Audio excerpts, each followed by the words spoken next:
Eh bien bonjour, aujourd'hui je vais vous redire un mot sur les 4 étapes de l'apprentissage. Vous vous souvenez? Inconsciemment incompétent, consciemment incompétent, consciemment compétent et inconsciemment compétent. Elles sont exactes et elles concernent tous les domaines de votre vie. Pourtant, il existe quelquefois une autre manière d'apprendre, celle que j'utilise par exemple. J'ai une manière d'enseigner assez spéciale qui vous fait passer directement de l'étape numéro 1 à l'étape numéro 4, sans passer par les étapes numéro 2 et numéro 3.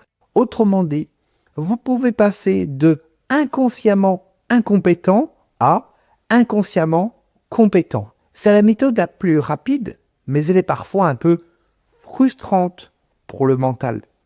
Et oui, parce qu'en fonctionnant ainsi, vous apprenez sans vous rendre compte que vous apprenez, puisque rien ne passe par la case consciente, c'est-à-dire la case mentale.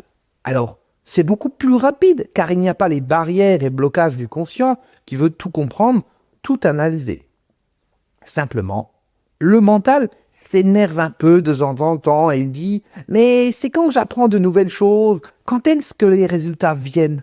Cette formation ne me sert à rien, etc. etc. » Et oui, c'est parfois frustrant de ne pas tout comprendre, mais mon but n'a jamais été de vous expliquer ce qui ne s'explique pas avec des mots. N'attendez pas cela de moi, mais de vous amener à un résultat. Alors, comme je l'ai déjà dit, ce n'est pas en comprenant comment fonctionne l'amour que l'on devient amoureux. Il n'y a aucun rapport. Tout cela pour vous féliciter de votre engagement, pour votre persévérance et pour vous confirmer que oui, vous êtes en chemin. Continuez ainsi, c'est lorsque vous oublierez le but que vous l'atteindrez. Alors, parlons maintenant d'un sujet un peu délicat. J'en ai déjà parlé, mais je voudrais approfondir cela avec vous. La vie que vous avez actuellement est le résultat de vos actions et décisions passées.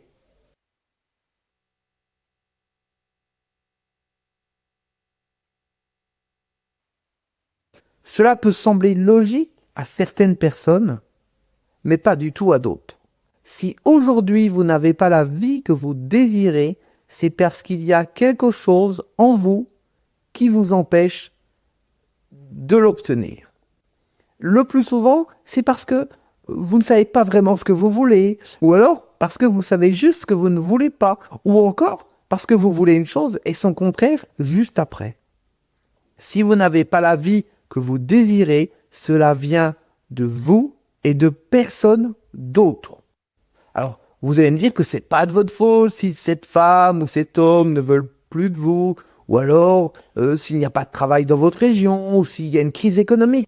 Oui, peut-être, mais peut-être que si ce qui arrive semble figé, la manière dont vous y réagissez, elle, peut être changée. Ce ne sont pas les événements qui vous arrivent qui comptent, mais la manière dont vous y réagissez. Et c'est cette manière dont vous réagissez qui va jouer sur comment vous vous sentez et donc ce qui va vous arriver ensuite. Chaque chose qui vous arrive est la résultante du message que vous avez envoyé à la vie. Rien n'arrive par hasard. Donc, lorsque les choses ne vont pas comme vous le désirez, remettez-vous en question au lieu de vous énerver après la vie ou de mettre la faute sur les autres. Vous n'êtes pas un pauvre petit être impuissant, victime des vilaines circonstances qui sont contre vous. Non, vous êtes un être tout-puissant qui récolte ce qu'il sème.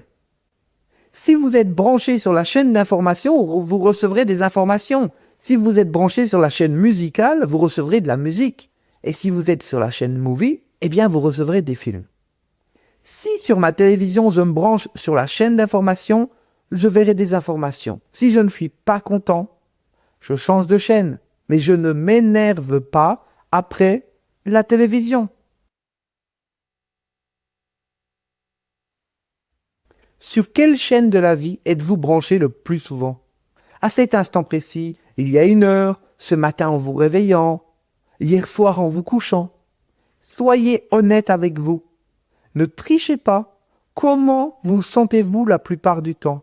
Quelle est la moyenne de votre niveau de bien-être et de bonheur intérieur? Alors, je ne parle pas de se convaincre intellectuellement que tout va bien, alors qu'un ouragan émotionnel est en train de vous terrasser. Je vous demande juste de dresser le constat de comment vous vous sentez en général. Soyez honnête avec vous-même. Alors, il y a un moyen très simple de savoir si ce que vous dites est vrai.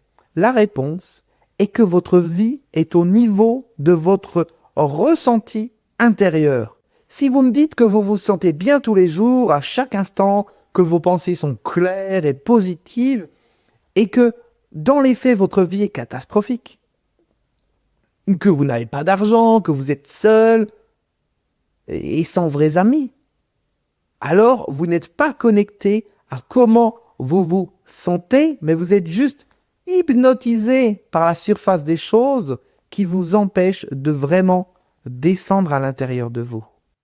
L'aspect émotionnel des choses et de la vie sera largement traité dans cette formation et vous comprendrez alors pleinement son importance. Mais en attendant, je voudrais juste m'assurer que vous avez compris la différence entre penser et ressentir.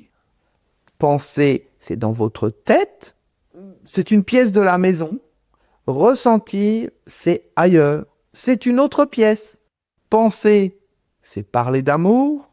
Ressentir, c'est être amoureux. Certaines personnes ont verrouillé l'accès à leur ressenti pour éviter de souffrir ou de voir ce qu'il y a en elles qu'elles cachent depuis longtemps. Alors quelquefois, ce sont des blessures de l'enfance ou la vérité sur où elles en sont actuellement dans certains aspects de leur vie, qui est opposé à ce qu'elles croient. Peu importe la raison, vous ne pouvez pas progresser sans apprendre à vous connecter à l'intérieur de vous, sans partir à la découverte de ce qu'il y a en vous, sans sortir de votre mental. Votre mental n'est pas le chef. Votre mental n'est pas le chef. Ce qu'il peut faire est très limité. Cela ne sort pas de votre tête. Et il ne peut pas agir à l'extérieur de vous. C'est quelquefois tellement limité qu'il n'a même pas de prise sur ce qui se passe en vous. Votre mental est une fonction de vous-même. Ce n'est pas vous. Alors si j'étais informaticien, je dirais que c'est un périphérique de votre ordinateur central. Ce n'est pas l'ordinateur. Alors, votre imprimante est un périphérique, votre souris, votre clavier aussi, et même votre écran sont des périphériques. Ce ne sont pas l'ordinateur. L'ordinateur, c'est le centre, et le reste n'est que périphérique. C'est l'ordinateur qui commande et qui envoie des ordres. C'est l'ordinateur qui contrôle tout et qui gère l'ensemble. Est-ce que votre imprimante peut résoudre un problème de clavier? Non, bien entendu. À chaque périphérique, sa fonction. Eh bien, en vous, à l'intérieur, c'est pareil. Vous avez cru pendant longtemps, et peut-être même jusqu'à aujourd'hui, que votre mental était le centre de vous-même. La partie qui commande et qui contrôle tout. Eh bien, non. Votre mental ne peut pas soulager une douleur dans le corps. Il ne peut pas vous réveiller à une heure précise le matin. Il ne peut même pas vous faire vous rappeler le nom de quelqu'un, alors que vous l'avez sur le bout de la langue. Votre mental ne peut pas, bien entendu, gérer le pouvoir de l'attraction, car ce n'est pas dans ses fonctions. Ne me demandez pas pourquoi c'est ainsi. De la même manière qu'une souris ne peut pas écrire. Si vous voulez écrire, vous utilisez le clavier. À chaque périphérique, sa fonction. Le problème avec le mental, c'est que les gens le prennent pour l'ordinateur central. Alors, ils ne peuvent pas faire dans leur vie ce que le mental ne peut pas faire. Si vous croyez que votre imprimante est votre ordinateur, vous n'allez pas aller bien loin. Vous pouvez toujours essayer de lancer un programme avec l'imprimante, d'afficher un texte ou d'aller sur Internet. Ce n'est pas possible. Chaque périphérique, sa fonction. Alors, vous pouvez jouer sur les mots et me dire que certaines imprimantes ont un écran ou sont capables de se connecter sur Internet. Mais ce n'est pas de cela dont je parle. vous m'avez parfaitement compris. Vous essayez d'utiliser le pouvoir d'attraction avec votre tête, mais c'est impossible. Impossible. Voilà pourquoi j'essaie de vous faire découvrir une autre partie de vous depuis le début. Une partie qui est capable de gérer et d'utiliser ce pouvoir. Donc, pour redire ce que j'ai déjà dit tout à l'heure, vous devez apprendre à sortir de vos pensées, à fonctionner autrement à certains moments de la journée.